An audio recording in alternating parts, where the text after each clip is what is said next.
Congratulations on your confirmation. Thank you for the introductory phone call. It was very nice getting to know you. I'm certainly looking forward to working with you. So I'd like to continue a line of questioning that a number of the other members of the panel have raised about the assumptions that were made on the rate of inflation when the budget was created. So my understanding is that the rate of inflation that was assumed for this year is 4.7%. Obviously, we're trending towards nearly twice that. And for the rest of the budgetary forecast was 2.3%, which I think the Federal Reserve and most every economist would agree it's going to be substantially more than that. And you've explained that that was because the budget was crafted in November before the recent spike in inflation. Do I have all that right? That is correct. So I'm curious as to, because I'm hopeful, Mr. Chairman, as members of this panel on both sides of the aisle have testified, I'm hopeful that we can actually do what Congress is meant to do, take this budget and craft an actual budget proposal out of it and pass that budget. So we have to rely on the figures that you're giving us and try and craft our own budget out of that. What changes do you think the fact that the assumptions that you made about inflation when you crafted the budget were incorrect, what effect do you think that has on the numbers in the budget? As I mentioned earlier, inflation has an offsetting mechanism. So typically with higher inflation, revenues are also higher. So we believe our debt and deficit targets remain about the same. I'd also point out it's a 10-year budget. Our long-term inflation numbers are still in line with private forecasters. And I point out the word forecasters. Just like the government forecast estimates, so do the private markets. And the long-term estimates are still in line with those private forecasters. Okay. So the Department of Labor just recently came out with statistics showing that real wage growth is actually negative by about 2.5% right now.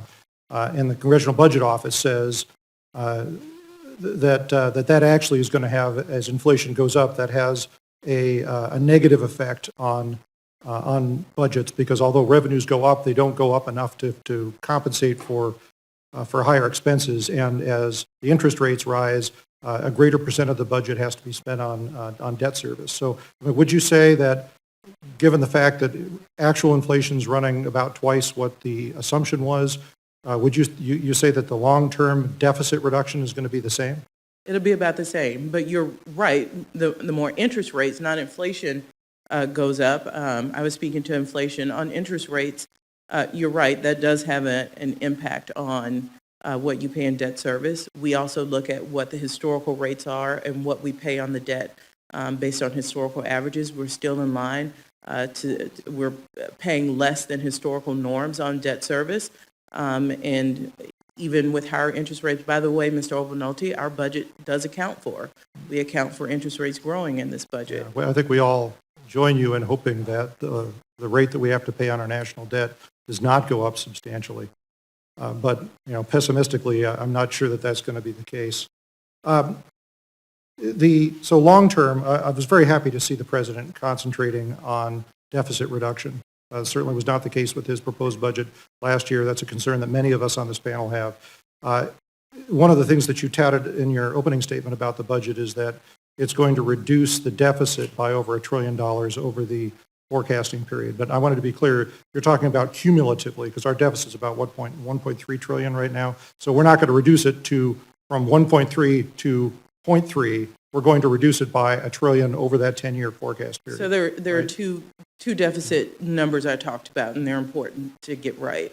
We're on track, absent this budget, to reduce the deficit by $1.3 trillion year over year, the largest ever decline in 1 year. The budget policies represent, if Congress takes them up, we believe another $1 trillion in deficit reduction. Total, over the 10-year period. Correct. So, $100 billion a year, not $1 trillion in a single year. Right. So we're still going to have a substantial deficit by the end of the forecast period. But remember, we're also looking at bringing down the deficit $1.3 trillion in 1 year. We're on the same team here. Well, let me ask you about that, actually, as kind of a final question here. As I said, I was very encouraged to see the president focusing on deficit reduction. As director of the OMB, what's your long-term philosophy on that? Do you think that we need to get to a balanced budget, and if so, how do we do that? Mr. Obernolte, I think, and a lot of economists think, the better measure to look at than to try to get to zero debt, because you know this, the most spending in this budget is our beneficiaries, to Social Security, to Medicare, and to ensure that we preserve those benefits for our elderly or those close to make sure they get those benefits. We believe the more appropriate thing to do is look at whether the debt level is crowding out the country's ability to make investments. We don't think we're at that point. There's not a specific number that makes sense. You can't just say 60 trillion gets to be too much or 40 or 50. It really is, it's dependent on the size of the economy. And we believe we can handle the debt service payments given that interest rates remain historically low, even if rising. Well, on that, we might disagree, but I see my Your time has expired. I yield back. Thank you very much.